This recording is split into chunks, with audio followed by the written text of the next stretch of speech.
Good evening from New York City, and I'm grateful to share this virtual space with you. So thank you for being with us for live from NYPL at home. My name is Novella Ford, and I'm the Associate Director of Public Programs and Exhibitions at the Schomburg Center for Research in Black Culture, a research center at the New York Public Library dedicated to the collection, preservation, and interpretation of materials focused on global Black experiences. And I tonight have the distinct pleasure of introducing tonight's program with two New York Times best-selling authors, Tayari Jones, who's the author of 4 novels, most recently An American Marriage, and the indomitable Terry McMillan. Terry's new book is It's Not All Downhill From Here. It's filled with Terry McMillan's signature warmth, wisdom, deep-seated friendships, and humor. These attributes seeded conversations between my then 16-year-old self and my Aunt Willa as I made my way through Terry's earlier work, Mama, and eventually the blockbuster, Waiting to Exhale. I'm sure there are many out there who are watching who totally understand that journey. She had been scheduled, Terry McMillan that is, had been scheduled to speak in person twice at the New York Public Library, both at the Schomburg Center for our June Literary Festival, which has been postponed, but we look forward to sharing with you all a new date. And she was also supposed to speak at the Schwartzman Building. And while we were so disappointed not to be able to host her in person, we are so grateful that both she and Tayari Jones have agreed to migrate this event online. So if you haven't already, you can purchase It's Not All Downhill From Here through the library shop. Just go on to nypl.org/shop. That's nypl.org/shop. And while you're waiting for your book to arrive, check out some of Terry and Tayari's back catalog on our free e-reader, Simply E. If you haven't already yet, get your library card by downloading our app and signing up. And if you can't remember any of this, visit our website, www.nypl.org, and all of our digital materials are available there, starting from the homepage. So before I invite Terry and Tayari on, there are just a few quick housekeeping items I have to go over. This event is being simulcast on Zoom and YouTube. If you encounter any technical difficulties during the conversation, please bear with us and we'll sort it out as quickly as possible. I should also tell you that this event is being recorded, but only the event. That is Terry and Tayari. You are not being recorded, but you can, of course, close out of Zoom or close the YouTube page at any time. Terry will be glad to answer some of your questions today, and you can send them to her anytime during the conversation. If you have a question, please type it at any point into the Q&A box, which is at the bottom of the Zoom app. We'll make sure that Terry sees them, and though she may not be able to have time to answer everything, she will get through as many as possible. With that said, please welcome Tayari Jones and Terry McMillan.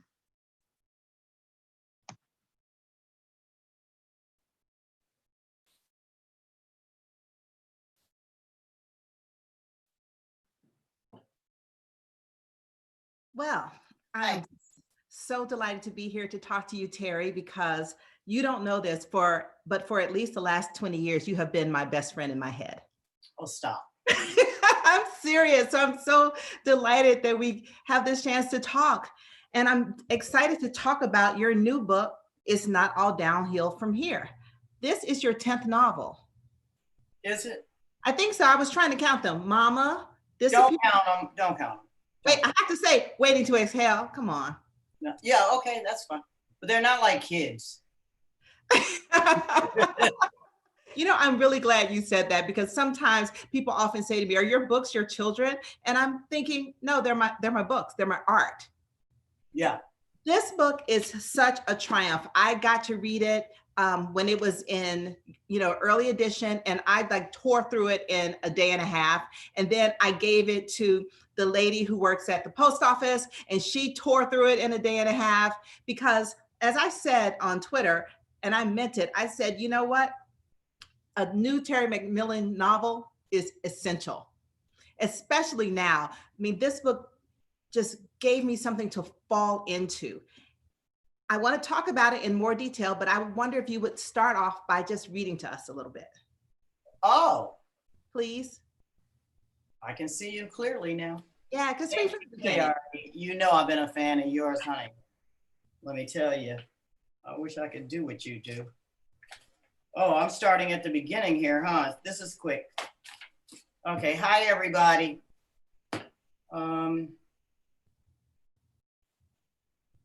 I don't want another surprise party, which is just one reason why a few weeks ago when my husband Carl called while I was walking our dog BB King to the dog park and asked what I wanted to do for my birthday this year, I politely said, baby, let's try to figure out how we can get our second win. At first, Carl high-pitched chuckled like he was a soprano or something, and then he said, well, we need a boat. I chuckled right back, even though I was serious as a heart attack. Don't you worry, Miss Lowe, I've got you covered, he said as he hung up.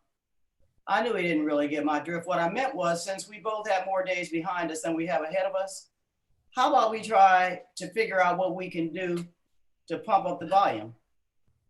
It's not like our life is boring. Well, maybe it is, a little. But even though we don't do very many things that generate excitement, I still love him more than my Twizzlers. Carl is a retired contractor who refuses to retire. And after 30 years of all work and no place selling hair and beauty products in 2 stores too many, I don't exactly qualify as a thrill a minute either. I released BB King's leash inside the dog park, but he just stood there shivering as if he was waiting to be invited to participate in some activity that didn't require him to run or jump. In human years, he and I will soon be the same age, 68. His whiskers and eyebrows are peppered with gray, but unlike me, BB doesn't dye his hair. He is our 3rd German Shepherd, and I don't want to think about how long it will be until he doesn't want to or can't hop in the back seat of my Volvo station wagon, which I will drive until, like me, it stops running. I sat on the green metal bench and watched him sniff a friendly chocolate poodle. I realized I was hoping and praying I wasn't going to have to sit through yet another lackluster party where nobody even thinks about dancing until they hear a song you have to be damn near 70 to remember, which I suppose now includes me. And that's if you call doing a cha-cha-cha in flats or espadrilles or 2-inch wedges with rubber soles to a beat they all hear differently dancing. I don't.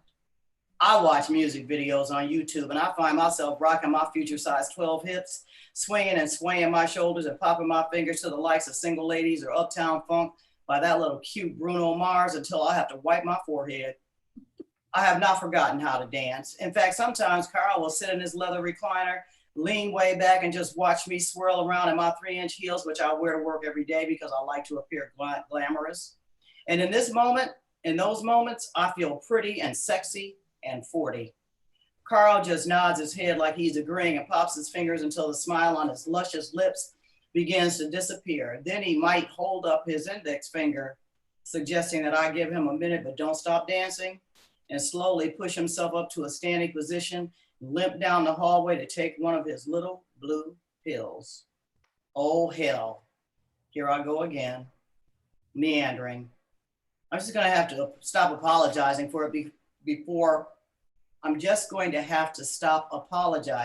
because from what I've been reading in my AARP newsletter, this is only the beginning. Though truth be told, forgetting what I was talking about and going on tangents isn't completely new to me. Back in my 20s, I smoked a lot of reefer with my friends. We'd all sit in a circle on the floor on giant pillows and have deep conversations about the purpose of life or something having to do with God or how we were going to change the world. But then we'd all stop talking because we were suddenly mesmerized by the lava lamp. Then somebody would realize they were one step away from freaking out and would jump to a standing position in order to snap out of it. And then they'd say, what the fuck were we just talking about again? And since not one of us had a clue, we just start passing the joint until the next philosophical inquiry overtook our minds. But thank God I got tired of thinking about things that didn't matter and realized I liked the way I felt when I wasn't under the influence of anything. And when I didn't like how I felt, it was a hell of a lot easier to figure out how to deal with it when my head was clear. Thank you. That was fantastic. Did you record the audiobook yourself? Yes. That's awesome. I haven't heard it. I never listened to my audiobooks because I don't like my voice. Well, I'm a man. It's a great audiobook. You did a great job. Thanks anyway. Well, let's talk a little bit about the book. I don't think it's a spoiler to say that this is a story of a woman who has lost her husband. Nope, it's not a spoiler. It's not a spoiler, but I must say that I was quite shocked by it when I read it. I was just cruising along, enjoying her 68, preparing for her birthday party and her adorable husband. And I felt like I was as shocked as she was when he died so suddenly in the first chapter. Me too. Really? Tell me more. I didn't know that was going to happen. I don't know. I don't have all of this stuff planned out. I don't plot my books. I don't plot them. I don't know what's going to happen in this chapter or that chapter. But when she gets to when they get to this resort, and she's up there looking at the chocolates and the champagne and stuff, and she fell across the bed, I just said, "Oh, shoot." And I started crying, and I just kept writing. And when she wakes up,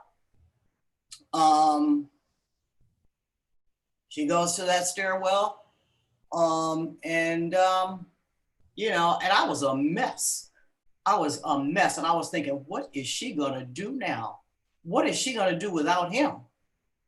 Of course, I'm in charge here, but the bottom line is I'm not in charge. It wasn't for me. You know that. We are not in charge. And I was like, you know what? I mean, there he was, and I was a mess. I cried like a baby. Well, I was really moved by it too, because he was such a solid man, not a kind of a overly romanticized man. This is one of the many gifts in your work, in that you write people that they don't seem like they jumped out of a television show. They don't seem like actors. They seem like people. And when he died, I felt like that's a good person. That's a good person that died. And I did ask myself, what is she going to do? And this is a story about loss and repair. Yeah, maybe recovery. Same thing, I guess. No different. I think recovery is better. Well, I'll put it this way. I mean, there are a lot of things that happen to us in our lives when we don't anticipate it, and it can change everything. And it's not always death. It can be a pandemic. Somebody can just hurt your feelings and change everything, tell you something you didn't want to know. But I think more than anything, I was also interested in, because my big question was, what is she going to do now? What is she going to do now? And I was like, I don't know. So I just had to go with her. I think I thought I knew who she was. And I usually kind of know my characters, what their idiosyncrasies are and what propels them, and emotionally what lifts them and what makes them fall. But this was different. And to me, as you know, that's the beauty of what we do. I don't know. If I did know, I wouldn't waste my time. Well, I think one of the things that it's always just so intriguing about your work is how dedicated you are to writing the contemporary moment. It seems like your muse is the moment you're in. Your characters are going through life at the same pace that you are. Loretha is turning 68 this year. We think about all the way back to Mama, which was a coming of age story.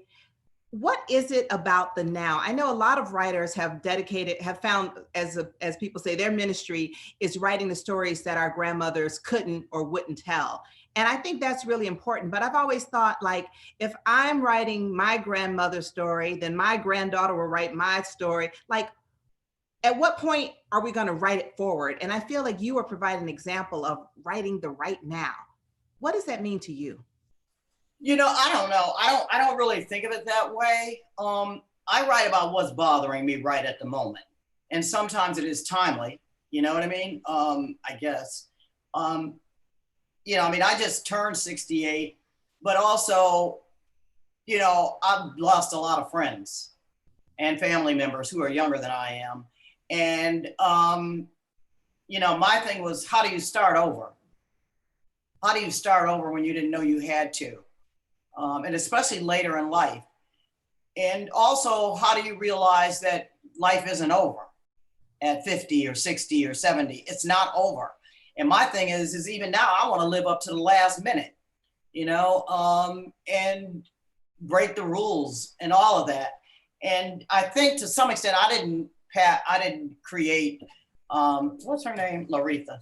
Loretha. She's not me. I wish I could be her, more like her. You know what I mean?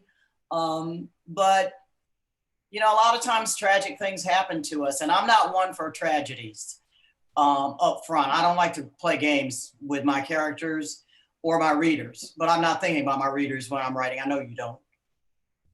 So did that answer your question? But I feel like this is a story in which something tragic happens, but it's not a tragic story. No, it's not.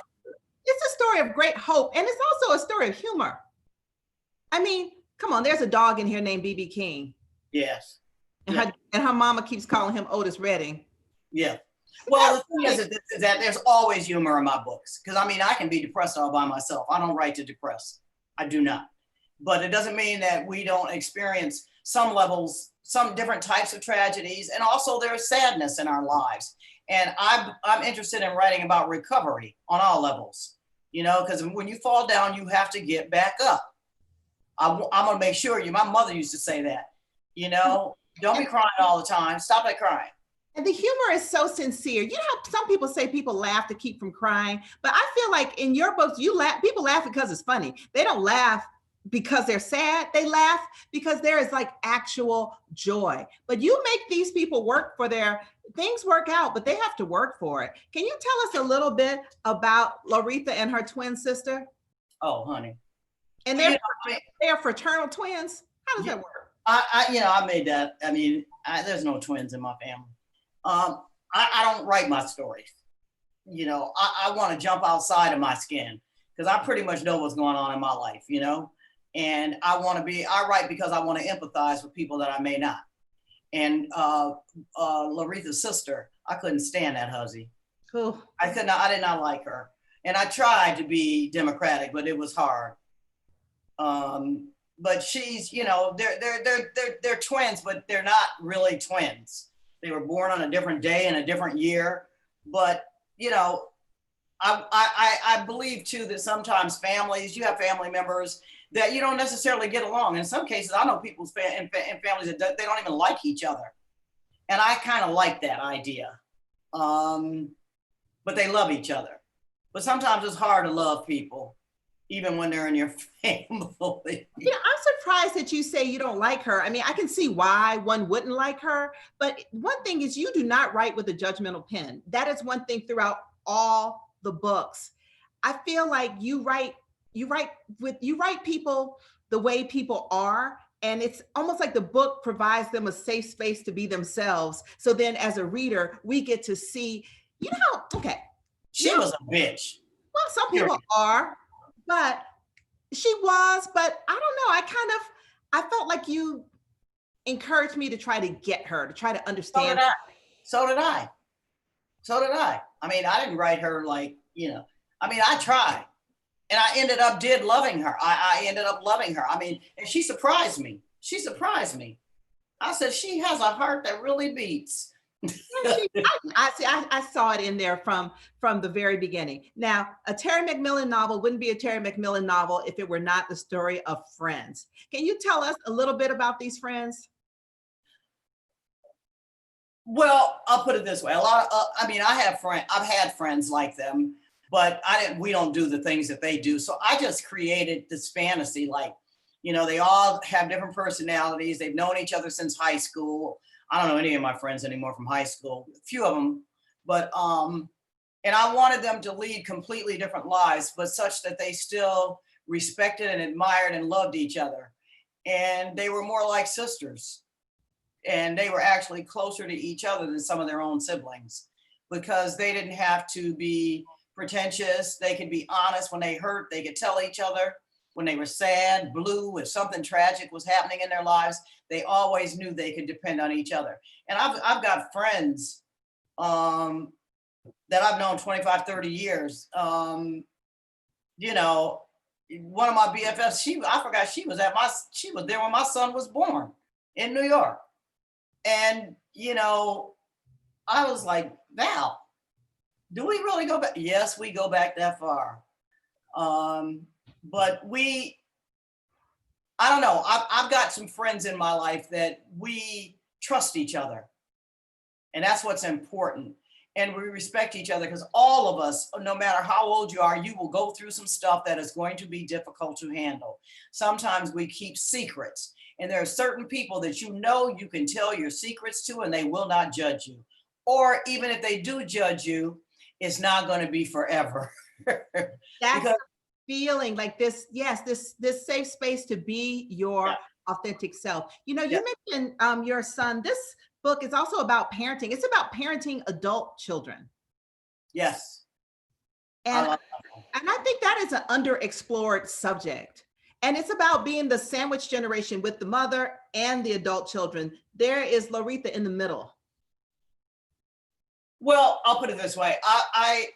You know, sometimes, I mean, I know of, and I read a lot about a lot of families whose children don't live up to their expectations. And sometimes parents are just disappointed in their children, but sometimes there are reasons for it, you know. And I have known of, not so much my family, but I've known about mental illness in our communities, in our families. And there are a lot back when we were younger, it was a shameful thing. You know, you wouldn't dream of going to talk to a psychologist as an African American, you know, and then somebody would just give you a pill and that wouldn't do it. Or sometimes people self-medicate. And I really wanted to explore that because we judge each other sometimes too harshly. And mental illness is a big deal everywhere, and not just in our communities. But now I think that we have finally started to accept the fact that it is not a weakness or a character defect. It's an illness. And there are things that we can do to manage it. And don't be ashamed of it. There's nothing to be ashamed of. Nothing. I mean, it is such part of one important thing too is that, you know, your work, I read on the back flap of this book that every one of your novels has become a New York Times bestseller, which No, means, they haven't. well, that's what they said. That's what they're telling people. That's a lie. Well, that's all right. It's a lie that I like. I'm taking that and running with it, because what I'm thinking about is the sheer popularity of your work helps to get that message out. There have been other things written about this topic of mental illness and substance abuse, but I feel like your work is in a format where it is accessible, where, you know, I was sitting there on my front porch reading this and I didn't feel like I was eating my spinach or doing my homework, but you gave me a word that I needed to hear in a format that I wanted to hear it. It made me want to turn the pages. Well, thank you. That's very kind of you. That is just the truth. I mean, I want to compliment you and say that one of the many ways that you have opened doors for other writers is that you reintroduce what I'm going to call the Black page turner. You know, I just finished doing this thing for PBS about The Street by Ann Petrie. It was published in 1946, 1940. and it sold 1.5 million copies in 1946. Yep. And that was the first blockbuster by a Black woman. And I think that it didn't really happen again until Waiting to Exhale. And it reminded, I don't know if that's true. A blockbuster like that. I always say, you know, those little short, chunky paper. The Color Purple. That was 82, but it was a different kind of thing. It was a different kind of thing. Okay, well, I don't keep tabs. Just take this love, girl. Just take it. But, okay. But what I'm saying is that it was a contemporary story, which made it different than The Color Purple. It was a contemporary story and everyone was reading it. There was this thing on the, I would say on the Twitter, make me sound like I'm 100 years old, where Babyface was doing this watch along with Waiting to Exhale. And I was listening to the soundtrack and I was like, that was the soundtrack of my young adulthood. But then I thought, Waiting to Exhale itself, the book, that was the story track for a generation. It's true. And I just want to thank you for it. And thank you for opening that door through which so many of us have walked. I want to thank you here in front of however many people are here that I can't see. So many of us, thank you for that story. Now, would you be willing to read for us just a little bit more? You're welcome. Don't make me cry. Can't help it. You made us cry with these books in a good way. I'll put it this way. I think that there are so many fine young writers out here, yourself is on that list, and that a lot of us don't give ourselves permission to tell it the way we see it, to tell it the way we feel it, to tell it the way we want to see it, and the way we want it to really be. And there's so many young writers out here who I just hope honor their voices and the world that they either live in or want to live in, or the one that they perceive is something that they can own and honor and tell it in their own voices. That's what's a lot. That's what I mean. I'm a voice person, and literarily, I don't think the New York Times is all that crazy about me as a literary writer, and I don't really care. But maybe I shouldn't have said that. But the bottom line is there are a lot of young writers out here who need to own their own voices, so that when I pick up a book by you, I know Tayari wrote that book. And people that read my books, and a Toni Morrison book, you don't even have to see her name on it. And anyway, you know what is interesting? I got this cup.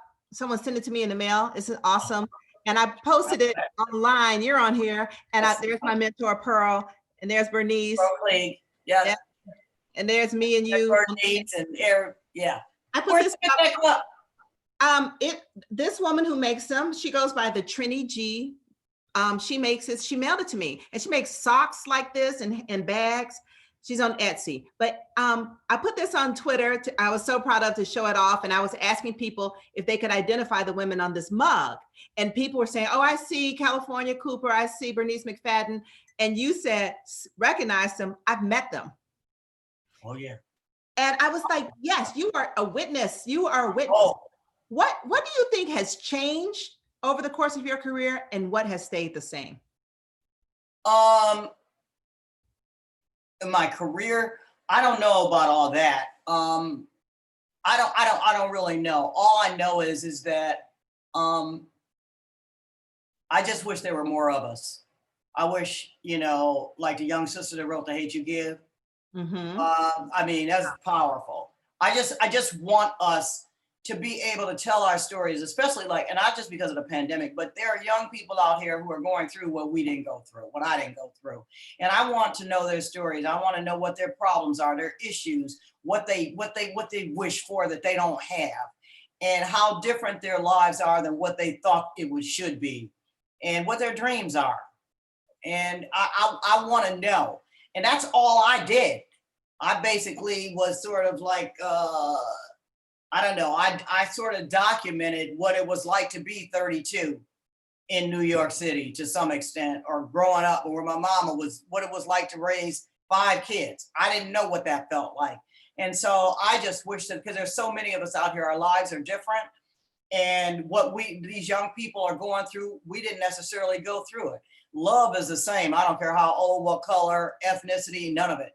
But the bottom line is that I want them to be braver and document what it is they see or what they wish they could see or do, and not be afraid of it, because so many young people, they seem so strong and all this, and I just feel that I want to see how vulnerable they really are, and own it and get past it. But I'll read this little section. This is one of my favorites. Please do. This is quick. Okay. I thought I was borderline, I said to Dr. Alexopoulos. Are you sure? She looked like she was about to roll her eyes at me and then changed her mind. Numbers tell us everything. Well, I don't want to take any pills. You don't necessarily have to take medication. There are injections you can give yourself. Was she nuts?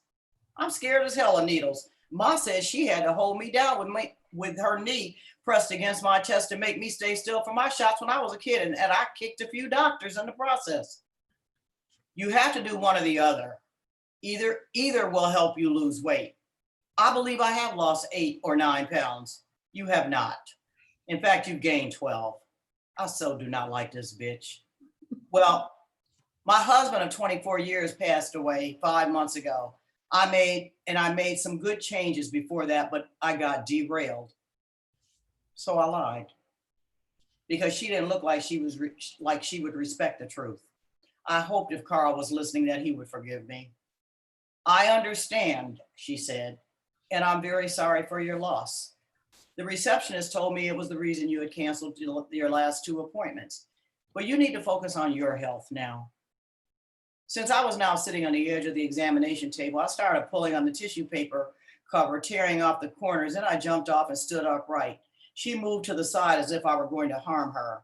Look, I said, I don't mean to sound combative, but I've heard of people reversing type 2 diabetes if they change their diet and exercise. Well, Mrs. Curry, for the past year and a half, I've been encouraging you to change your lifestyle, but you have not. And diabetes is the result of your not taking my advice. I have tried, I lied, but it's hard to break old habits. The truth is, I don't like exercising. I don't like to sweat, and I like being lazy. But I suppose it really was time to make a change. It's not too late though, is it, Dr. Alexopoulos? It depends. Your age might make it a little tougher. I could have cut her the way I looked at her. What's my age got to do with anything? It's not like I've got stage 3 cancer or something. That's true. I didn't mean to frighten you. Well, you did, and I'm a little pissed, to be honest with you. A burst of cool air from the vent made the thin blonde nest on her little head waft to the side. I could see her pink scalp. I apologize, she said. I apologize, she said, with half an ounce of sincerity. It's okay, Dr. Alexopoulos. I have never really trusted you, if you want to know the truth.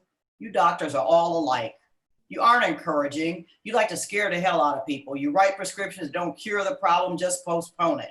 Well, I'm going to find a doctor who has a better attitude about how a person can improve their health regardless of how old they are. She said nothing as I opened the door and walked out.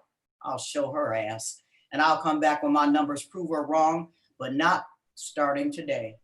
Because what I need before making this transition was a double cheeseburger, some soft fries, a Diet Coke, and 3 Farewell Twizzlers.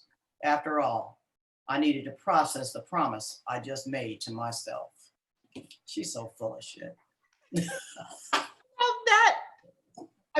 That is a very humorous scene, but it's about, a really serious issue. Oh, wow, now I can't see you. Here I am. Yeah.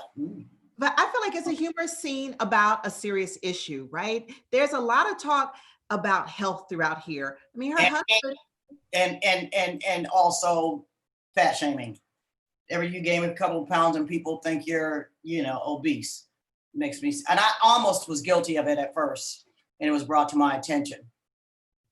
Well, it does seem that a lot of times people pretend to be concerned about your health, but really they just don't like the way you look. Thank you.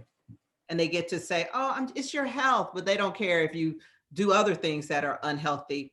And they just use that as a cover. But at the same time, Loretha and her friends, they take up walking, and it's like that balance between caring for your health and not giving in to this idea that you must look a certain way. Oh yeah. Well, they decided also that they decided that they were going to do whatever is necessary, because one of the women, the friends, she's like 6'1". Yeah. Yeah. And she teaches what is it called? Silver Sneakers. But she teaches a hip hop class. And she's been trying to get her friends to come in there, and they resist up until, quite a way. It takes a while for that to happen. But, and I mean, the one thing I do know is that, nobody's trying to look 50. And my attitude, even at 68, is that, I'm not trying to look 55 or 60 or what. I know how old I am. And the bottom line is this: all I want to do, if at all possible, is to slide into home instead of being a contributor to my own death, be based on my negligence. That's what, because, but right now, I'm having a good time. And I walked a hill yesterday, but let me tell you, it was hard to sit down today. I feel like, there is so much fun. What about when they go to Vegas? Oh, Well, you know, I mean, the one thing I do know is that these characters, there's a yin and yang. You know, you can be friends with somebody, just like you can marry somebody but there's certain things that he does that just piss you off, but you just tolerate it. Well, that's these friends are like that. You know, one doesn't drink, one doesn't want to do this, one is a closet lesbian, and they have to bring it out by making her go to a strip club, and you know, but they love each other, and they know each other's faults and idiosyncrasies and shortcomings and their virtues. They know all that. And they basically just try to give each other a little kick, which is to me what good friends do. You know, if you got a friend that's been drinking too much, you say something. And, you know. I wrote on a little note card here because I thought I might get nervous and I needed to remember what I wanted to say. And I wrote here, I said, this is not so much a book about aging, but a book about living. Well, yeah, well, people do think technically after a certain age that it's all downhill. And that's how the title came to me. Because I was like, you know, I don't buy this. I don't buy this. You know, my mother died at 59 years old. And when I turned 59, I was thinking, oh my God, I must be around the corner. But, you know, yeah, you know, and you know, I think that's one of the reasons. I mean, I don't drink. I haven't had a drink in 37 years. I don't eat sugar. I exercise, and it's not because I'm trying to look 50 or 60. It's because I just don't want to be responsible for my own demise. I don't. And there's too many people in my life in my family lives that have died, you know, tragically. And it was so unnecessary. But back then, it's like there were things that we didn't know, but now we do know. And all I know is that we don't get a do-over. So, you know, if I can slide into home, that's how I want to get there. I mean, even Loretha's husband, Carl, he didn't tell her, he didn't go get a procedure that could have saved him. People lie about a lot of things.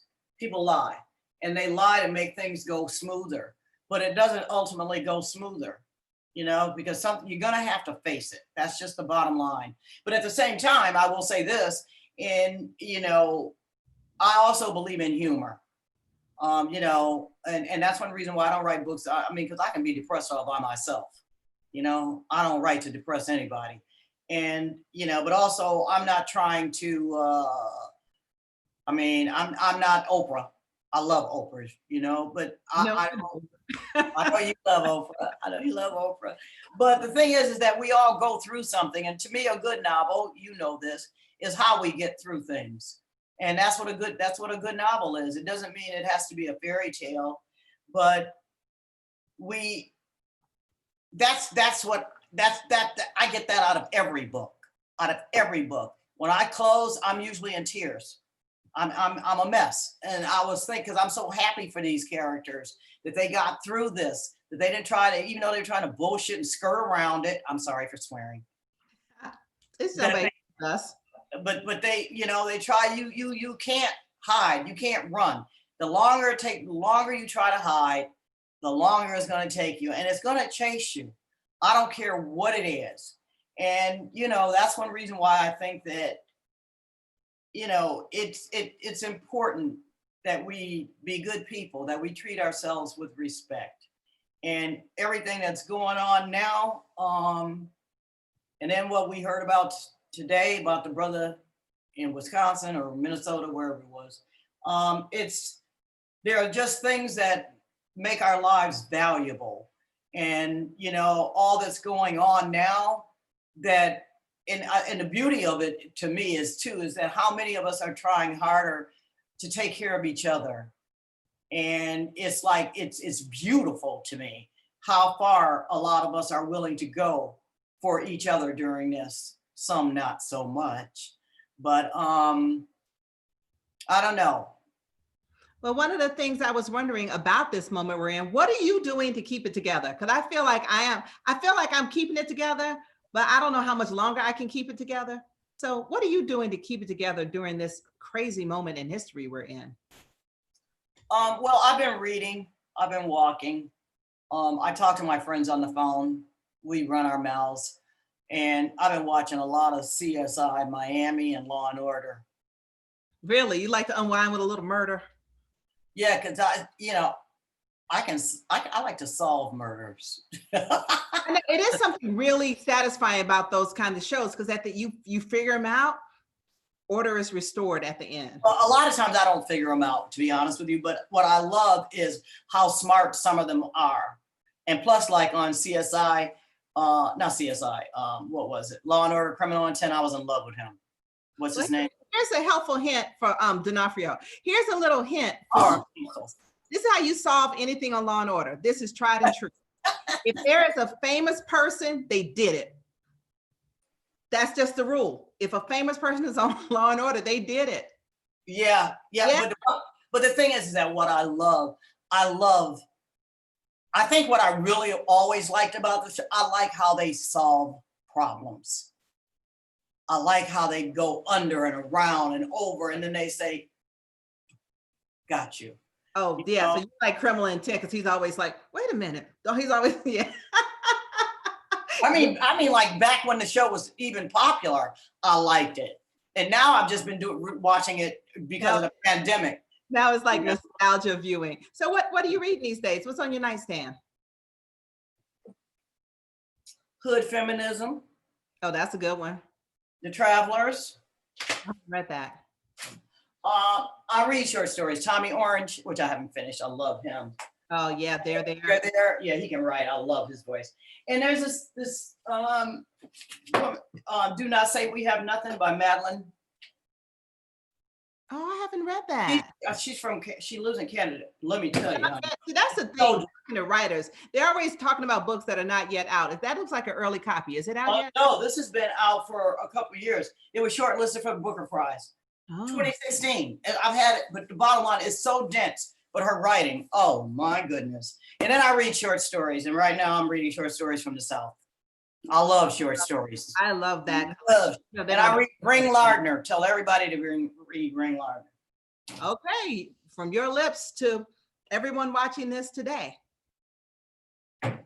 What do you want? Are you listening? Are you watching anything? I need more content. I am climbing the walls in this house. Are you listening to any podcasts? Like, I don't really listen to a lot of podcasts. I don't really listen to a lot of podcasts. I spend time. I don't read as much as I would like to. And, I have about 125 pages of a new book. That was my but I'd started a couple of years ago before this one. And I was under the impression that it needed to sit someplace for a while. And I got some really good advice about some of the problems. And so I just put it aside, but I thought that it just wasn't good. And then I was corrected, and I went back to it. And I don't know, it's not like being in a relationship and you break up and you realize why you broke up and you still love that person, and you go back and realize, oh, this is all that was wrong, and let's fix it. And so that's what I did. And, I'm thrilled, but right now the pandemic has stopped me from, I can't worry about them right now because I'm worrying about myself and all of us. And it's just hard to go there, but it's okay because I have enough pages. And so I'm reading, I'm on a binge. I have a stack of old bookshelves, and I have one in my bedroom that's not that tall. And I went and put all these books that I'm determined to read, hopefully in the next 2 months. And I just pull them out. And that's where I got these when I thought you might ask me. I'm trying to read short things too.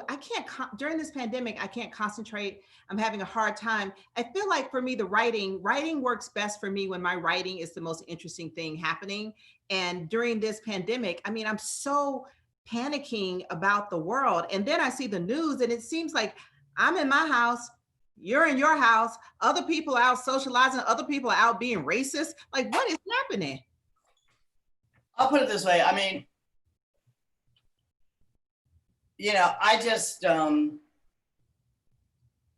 just feel like we shouldn't be going through this. and I don't want to start preaching here, but I just think that a lot of us are going to be stronger and closer. A lot of us are going to be clear-headed about what's important, what's not important. We know what's not our fault. And I think some of us, especially when it comes to voting, will realize how much power we do have, and that the love that we are showing for each other and the respect for our country and each other, that's what I'm getting out of this. And we are being kinder to each other, the people that are kind. And that's what I think is going to ultimately be the beauty of what's ugly. I just feel it, and I'm not, and it's not magical thinking, but we should not be going through what we're going through. People out here suffer enough, and you know, my bills are paid, and I was thinking about people who can't pay their rent, you know, who don't have a job anymore. Maybe, I mean, I don't know, you know, and you know, this is a major, a monumental test, and I just feel that we are going, the majority, a lot of us are going to pass it, and we see it every day. People are humble. They're scared, but they are humble, and people are being kinder for the most part, except some people that, you know, don't get me started. But at any rate, we're gonna get through this, and because I think we know what the secrets are. Yes, and I think we can rely on what our ancestors have shown us. I'm going to vote by mail. That's all I can say. Yeah, I'm going to vote by mail, and yeah, yes. Okay, we have questions. We do. We all have to vote, and everyone has to get one other person to vote. Okay, here's a question for you. Oh, this is a really good question. What was your writing process from the beginning of the idea of a book to the completed manuscript? How did you go about organizing your stories? You said that you don't outline. I don't either. So you just sit there and just let her rip and just see what happens.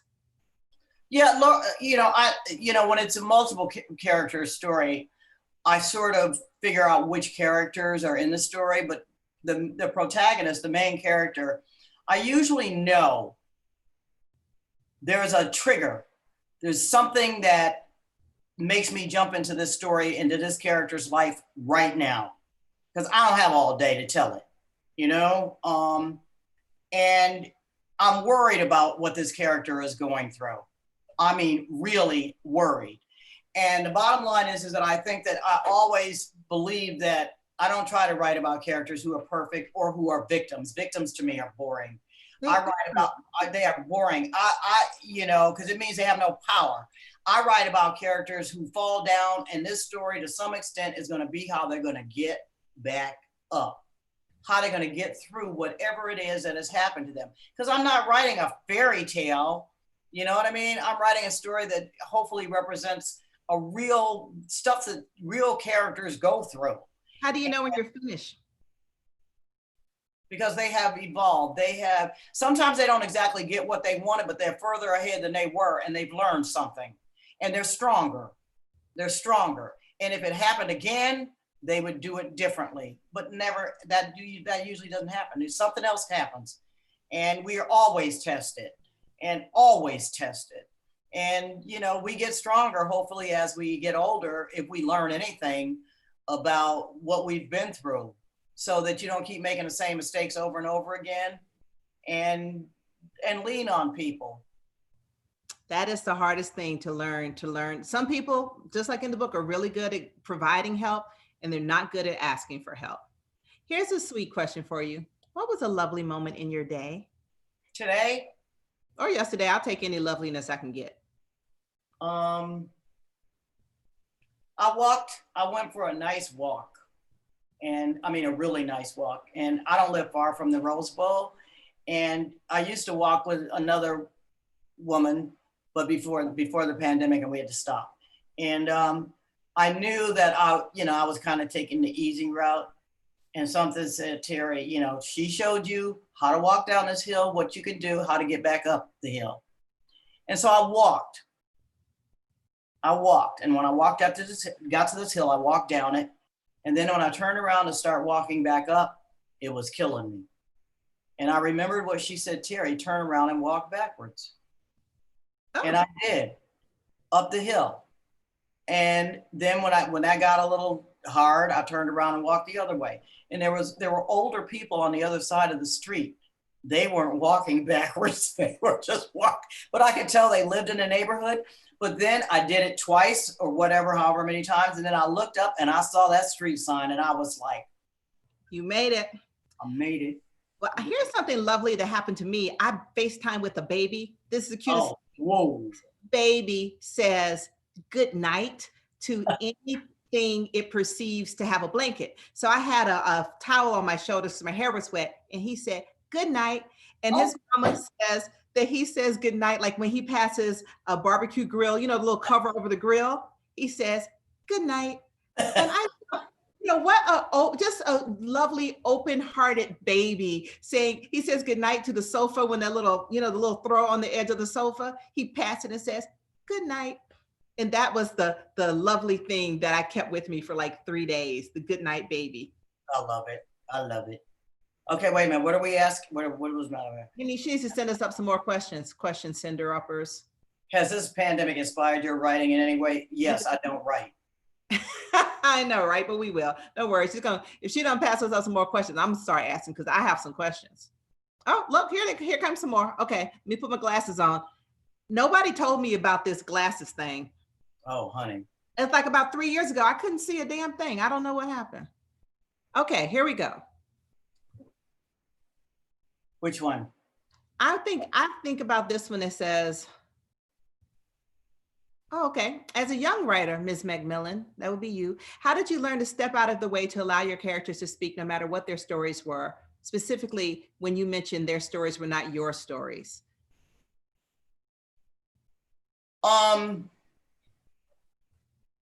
Well, first of all, you know, one of the things that a lot of people have thought about me is that all my stories are autobiographical. They are not. You know, I mean, one may close, but even then I lie my butt off, you know, but I lie in such a way. You create. Thank you. I mean, even the whole thing with my ex-husband and stuff, you know, how I met him was true, but all the other stuff, that was a lie. One lie is, and that's what a good novel is a continuous lie that you write in order to tell the truth, or tell a truth, or so that it's believed. But what was the question again? I'm sorry. How do you get into the voices that are not your own? Because like particularly in this book, there's so many voices.